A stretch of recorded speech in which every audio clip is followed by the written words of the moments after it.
4th of August, Rabbi Moore, Parsha Hashavua with Rashi, Devarim.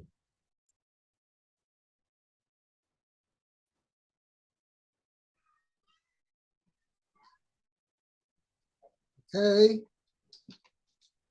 Good afternoon. Good afternoon, Rabbi. How are you? Hashem.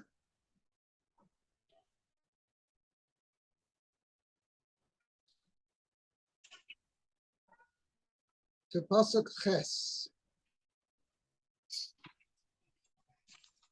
Re'ei natsati lifnechem es haaretz bo'u ureshu es haaretz asher nishba Hashem la'avosechem le'Avraham le'Yitzchak u'Yaakov v'seis lahem ulezaram acharehem. Okay. See, I have given before you the land. Come, take possession of the land Very good. that Hashem swore to your forefathers, to Abraham, to Yitzchak, and to Yaakov, to give to them and to their children after them. Very good. Excellent. So Rashi says, Re'ei nasati, see, I have given, be'einechem atem ro'im, with your eyes you have seen. You are seeing. You It's have, actually present tense. oh, you see, with your eyes you see, You are seeing, meaning you're seeing it right now. Eini omer lachem me omed. I did not tell you I did not Right. tell to you. I am not saying something to you. I word something. I'm not saying it to you, me oimed, out of estimation, umishmor, out of hearsay. Means you yourselves can see it.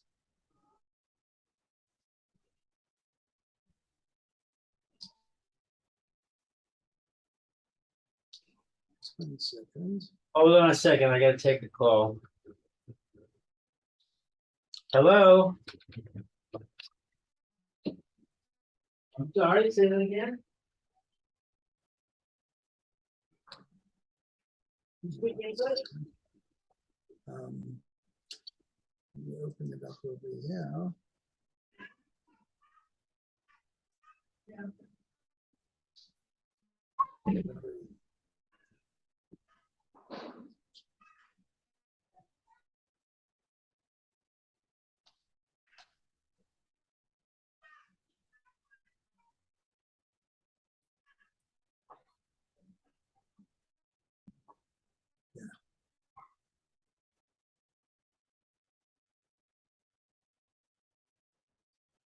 I'm not telling you this out of conjecture or from hearsay.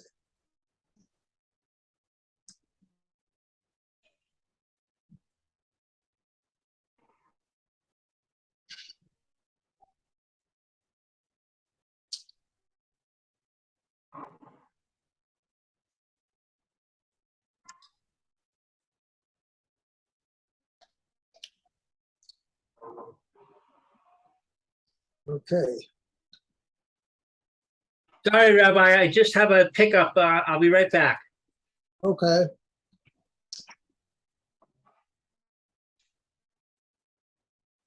Anyway, Yechiel, are you listening? Hello?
Hi, sorry about that. Okay. I had to return something that was misdelivered, and DHL came to pick it up, and they wouldn't tell me when they'd come. They just gave me a range, so I never knew when they'd arrive. Okay, it's okay. Fine. Let's continue. All right, so Rashi says, "See, I have given you see with your own eyes, or you are seeing with your own eyes. I'm not telling you out of speculation or because of a report." From hearsay, not from hearsay. Hearsay, right. Is re'eh. The pasuk says re'eh nosat. The word the chayra re'eh is a bit redundant. Uh-huh. So that's what Rashi's saying. It's emphasizing the pshat means. He says you don't need any witnesses. You yourself saw that, or are seeing, witnessing that I'm giving you the land.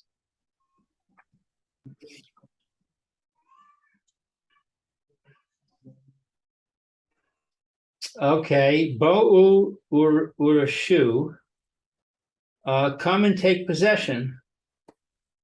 Ain me our heir badavar. There is no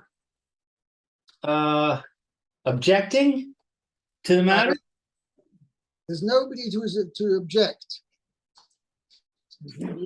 Okay. There's nobody who disputes your right. I got somebody else on the door. I'm very sorry. Okay. Okay, I'm coming.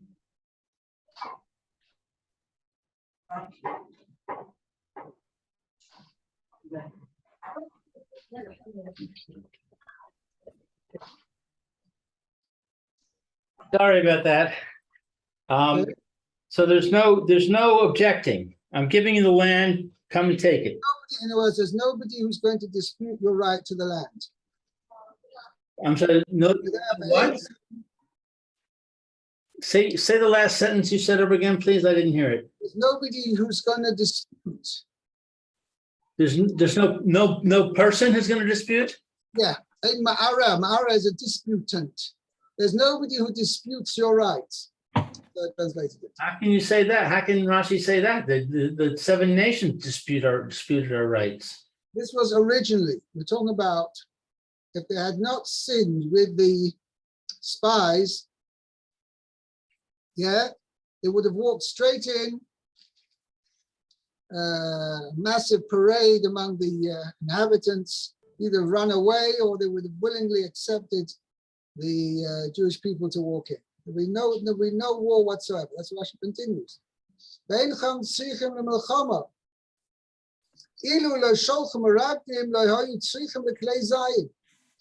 they not sent the Meraglim, then there would have been a miraculous entry into the land, and all the indigenous inhabitants of the Eretz Canaan would have either just run away or willingly accepted the rulership of the Jewish people, and someone either converted, whatever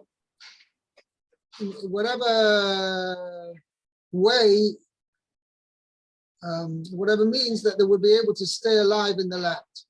Because don't forget, if the Jewish people had a chiyuv to anybody who either they could become Gerim and stay in the land, or they would be thrown out of the land. So basically they had 3 options: either become Gerim, or leave the land, or be killed.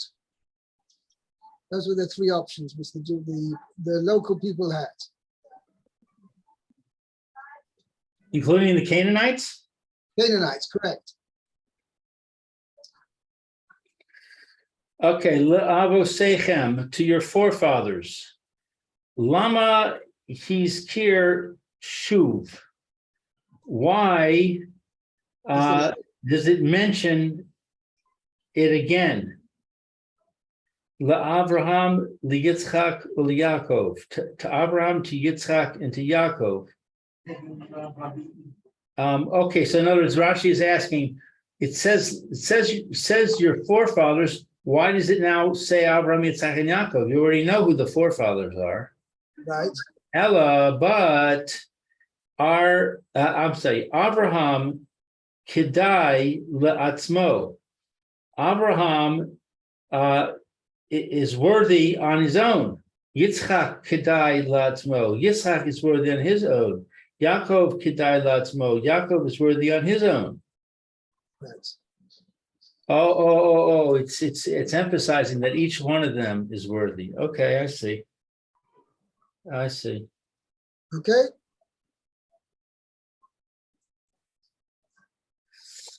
Welcome, Meir. Thank you. We're on 9. Pasuk 9, yeah. Pasuk Tes. Okay, 9.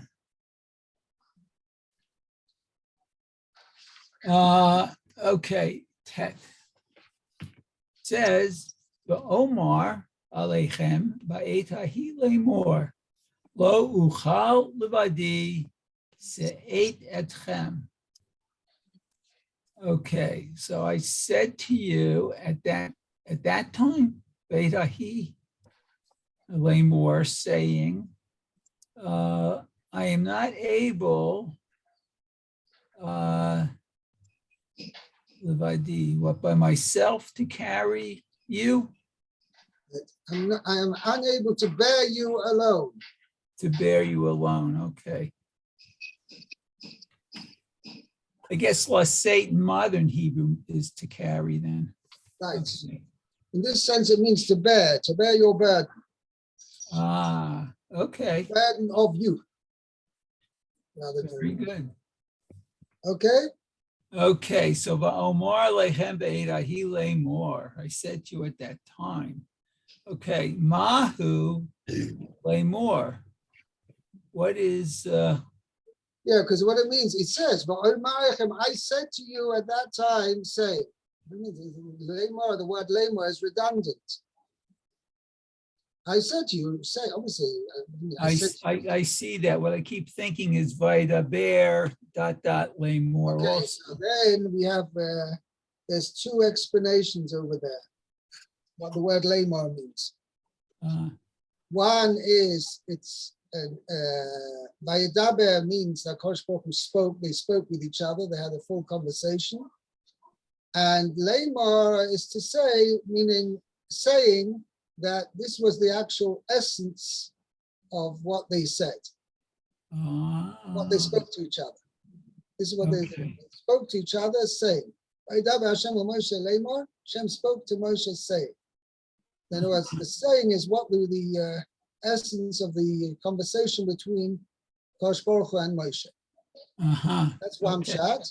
Alternatively, Vayedaber Hashem Moshe Lemor, Hashem spoke to Moshe Lemor for him to say over to the Jewish people. Neither of those explanations are applicable over here. Because first of all, it says, "For Omar Aleichem, I said to you." It doesn't say Va'adaber Aleichem Lemor. It says, "For Omar, I said to you, saying." So that doesn't make sense. I said to you, saying. And similarly, the second explanation, he's speaking to the Jewish people. So who was it to say over to whom? What does it mean to say?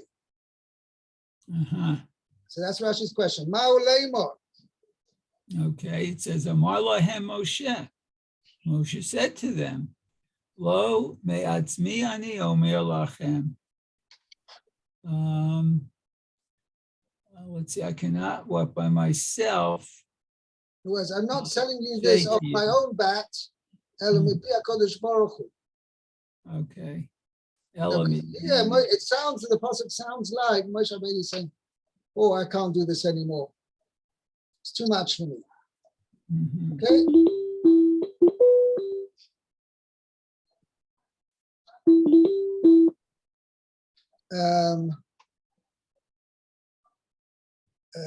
What I want to say. Yeah, so it sounds like Moshe Rabbeinu is saying that's at that time I felt it was getting too much for me. I was already 80 years old, more than 80 years old. It's getting too much. Uh-huh. Yeah, so Rashi saying that's not pshat. No. Meaning, I was told by HaKadosh Baruch Hu to tell you that I am no longer able to bear your burden alone, and there are going to be other judges with me. Uh-huh. Yeah. Okay, so Ella mipi HaKadosh Baruch Hu. But it's from the mouth of Hashem. Right. Okay, let's continue the next Rashi. Okay, so it says Lo uchal levadi. So I can't do it alone. Right. Efshar shelo haya Moshe yachol ladun et Yisrael. Now, this is like a rhetorical question. Oh, it's a question. I see. Was it possible that Moshe Rabbeinu couldn't judge all the people, the entire people alone? Okay. And he says, Adam shehotziam mimitzrayim v'kara lachem et hayam v'horid et Haman. Oh, this is all what Hashem did. Well, this is all what Moshe Rabbeinu did. Under Hashem's auspices. Okay, I see. Yeah, the man, okay, who took them out of Egypt. Okay. Okay, and parted the sea. Okay, and he brought down the man, the Hagiz et Haslav, and he made the Slav, the peasants. Whales, how the Hagiz, the birds fly. Lo haya yachol ladun. Was he not able to judge them? Ella kach amar lachem. But rather he said to them, Hashem Elokeichem. This is what he was saying to them. Hashem Elokeichem hirbo eschem.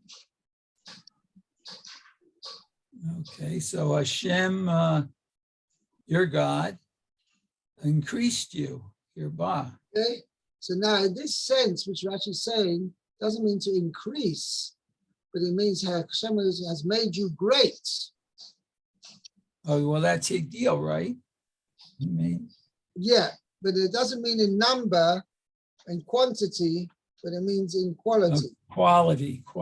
I see what you're saying. Okay. V'herim etchem al diyanechem. And he raised you over your judges.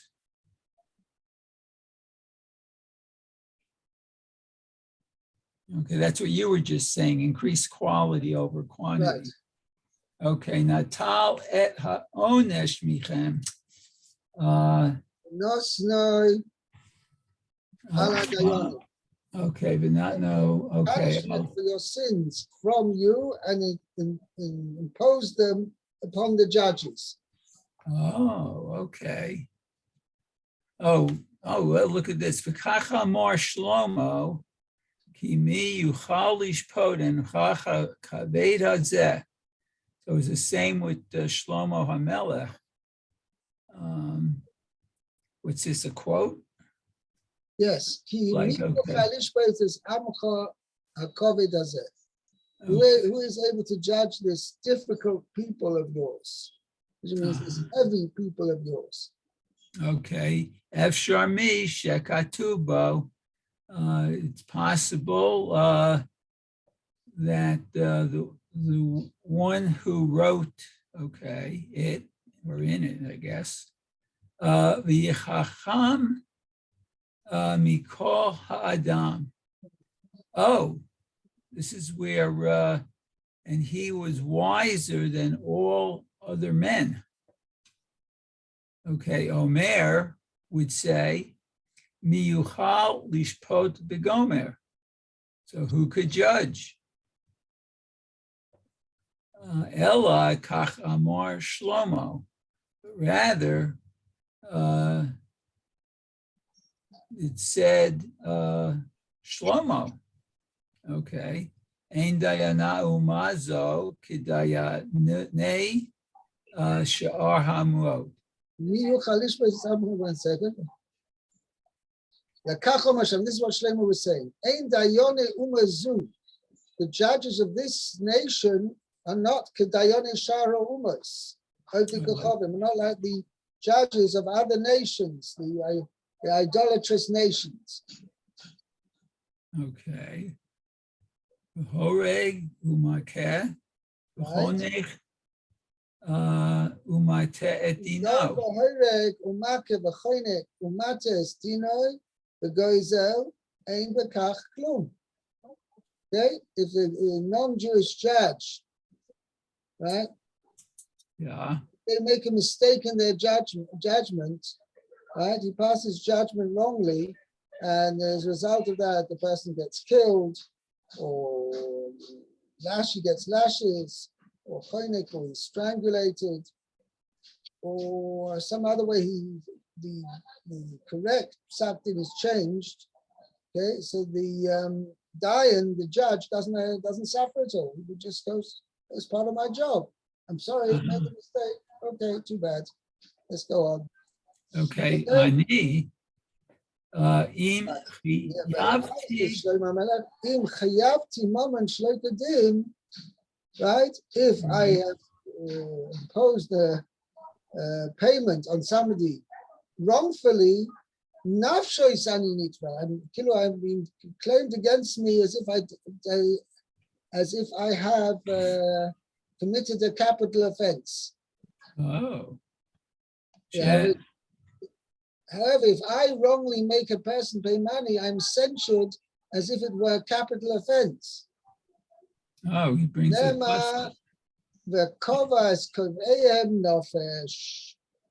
He takes the life of one who steals from the poor. Oh. Just an example that stealing is he says that stealing is considered like a capital offense. So therefore, if the judge wrongly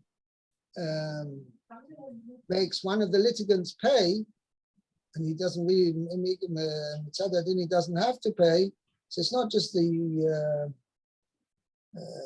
few pennies or whatever he's taken from him, right? Or it's wrongfully made him pay. It's like stealing mamash from him.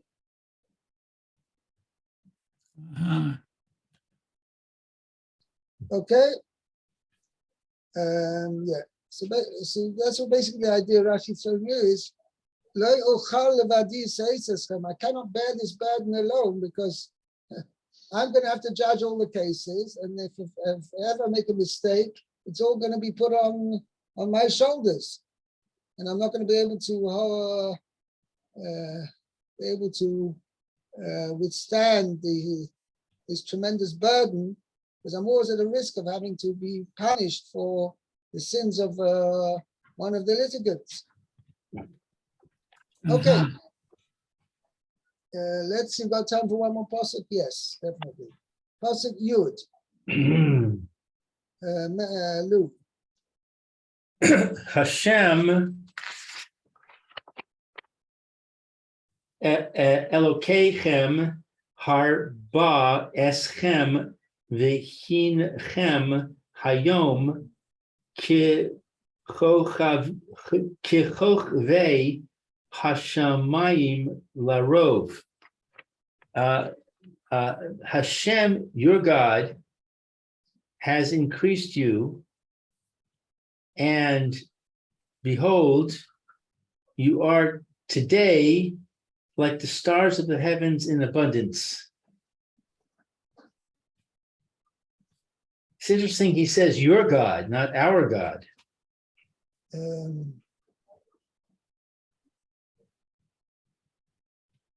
Okay.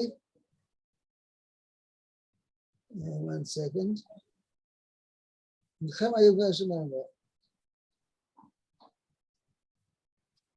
Yeah, behold, 1 second. Hashem, Hashem, your God. Here, boys, I mean, why is he saying your God and not our God? I don't know. Okay, so V'hinechem hayom k'chochvei hashamayim. Behold, you are today like the stars of the heavens. V'hi Loroi. 1 second. Oh, yeah. Did you translate the apostle? Oh, I'm sorry. Hashem, your God, has increased you, and behold, you are today like the stars of the heavens in abundance. Okay, now we're going to see what it means in abundance or not. We'll see about this. Okay. Okay, so ki kechokvei hashemayim hayu. They were like the stars of the heavens. Ba'oso hayom. On that day, question. V'halo lo hayu ella shishim rabo. Is it not that they were only 600,000? Yeah. What was? How can you say that they're like the stars of the heaven? Right? For in abundance, right? In numerosity, yeah. There were only 600,000. Only 600,000. So what is it? Why does Rashi ignore the women and the children and the elderly? Rashi just saying there were a finite number. They weren't like the stars of the heaven. That's what Rashi wants to point out. Because there were nowhere near as many as the stars of the heaven. Even if you include women and children as well. Okay, so you're only 600,000. Mahu, what v'hinchem hayom? What is this expression? Behold, you are today. Behold, you are. V'hinchem means behold. Right. Hinei atem. Hinchem means hinei atem. Okay, so what is it when it says behold, you are today? Hinchem mishulim kayom. Means you are, behold, you are compared to the day. You are compared to Yom. Kayamim Lolam. Lasting forever. Kihama, like the sun. Uchalvana, and like the moon. Kochavim, and like the stars.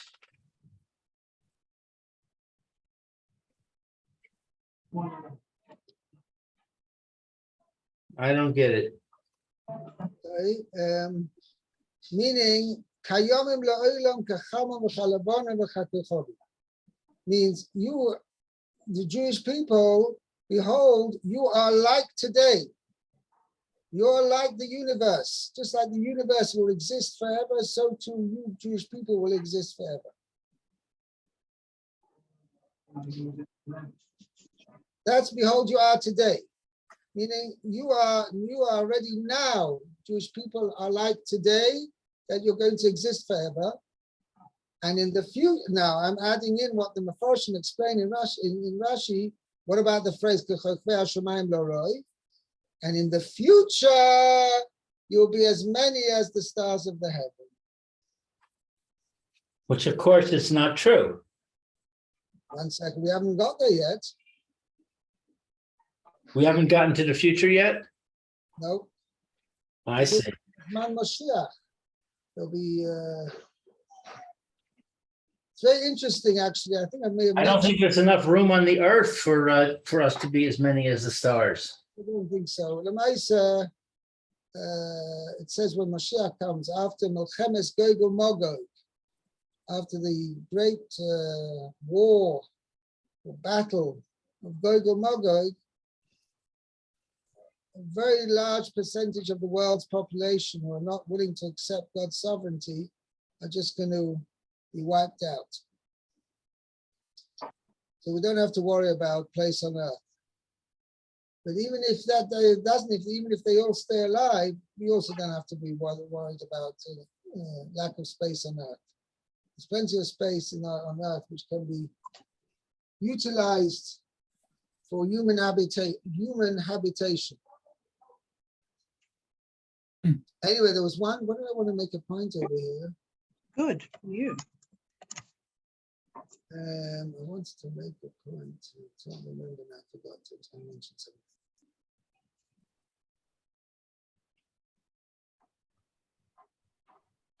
Okay, we time for one more pasuk. Yes, Meir pasuk Yud Aleph. Okay, Hashem Elokei Avotechem Yosef Aleichem Kachem Elef Pamim Yivarech Etchem Ka'asher Vivarech eschem. Vivarech Etchem Ka'asher Diber Lachem. Okay, so let Hashem, the God of your forefathers, Yosef Aleichem, add to you 1,000 elef, Pamayim, 1,000 times yourself. May HaKadosh Baruch Hu make you 1,000 times that you are now. Okay, and bless you as he spoke to you. Spoke right, or we spoke regarding you, as Rashi said. Regarding you? By the way, the point I wanted to make is that throughout the centuries that the Jewish people has been existent, their numbers never increased tremendously, as opposed to other nations. For instance, I give the simplest example: the Chinese. Chinese go back less than 2,000 years, 1,500, 1,600 years ago, they were a very small nation. And yet, since they weren't affected by wars, or very little by wars, they have increased tremendously. They're the largest nation on earth. Okay? Now, I wanted to tell you, I may have mentioned this, I'm sure I've mentioned this in the past. It's a little bit of statistical information which I discovered in a book, which the author of the book did not dwell on this point, but this is an absolutely amazing point of information. Are you aware that the Jewish people between the year 1880 Berech and 1940, the reasons behind it, I'll say because of immigration and better medical facilities, etc., etc. But anyway, the Jewish world population increased between the year 1880 and 1940 by, give me a number. What? Give me a number. How much did the Jewish people increase by in that period? 5 million times. What? 5 million times. Million. What? The Jewish people increased by 6 million between the years 1880 and 1940. Wow. So what does that mean? That means they were prepared to lose 6 million. So obviously, HaKadosh Baruch had a master plan, and he realized there would be a situation that 6 million of the Jewish people would have to be sacrificed. But that doesn't mean that the size of the world Jewish population was going to decrease at all. So HaKadosh Baruch Hu made it that the Jewish world population would increase 6 million, and if it was necessary to bring about the decree of wiping out 6 million Jews, the total world population of the Jews would not change significantly. Wow. It's a pretty amazing piece of information. It's Yeah. amazing fact. I'll say. It doesn't mean, obviously, that there had to be a Holocaust. It means if Klal Yisrael, for whatever reason, before the Second World War, before the Holocaust, had done tshuva and come to Eretz Yisrael, and the Mashiach would have come and the Beis Hamikdash would have been built, so those 6 million wouldn't have died.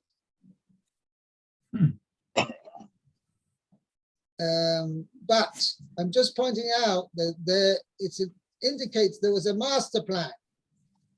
Kosh Baruch just didn't all of a sudden reduce the Jewish people by 6 million and make a huge hole in the population. Anyway, that's just an interesting point. And I think at this point, I'll wish you a good Shabbos. Shabbat Shalom. Oh, What is your plan for Ben Azmani? Right, a meaningful fast. You want to carry on? Yes, so far we have regular schedule for Rabbi First and Rabbi Levitt. So if you want to keep your regular schedule, then we'll have the regular schedule. It's probably for next week, except for one day. I mean, that's obviously not Sunday, but Monday, Tuesday, and Thursday for sure. Wednesday, I'm not sure because my wife has a hospital appointment which I have to accompany her. But otherwise, okay. Monday, Tuesday, and Thursday it should be okay. Very good. Very good. All right. Thank you, Rabbi. Have a good Shabbos and easy fast. Good Shabbos and a Meaningful fast. Okay, Kol Tov. Okay. Call to. Bye-bye. Very much. Bye now.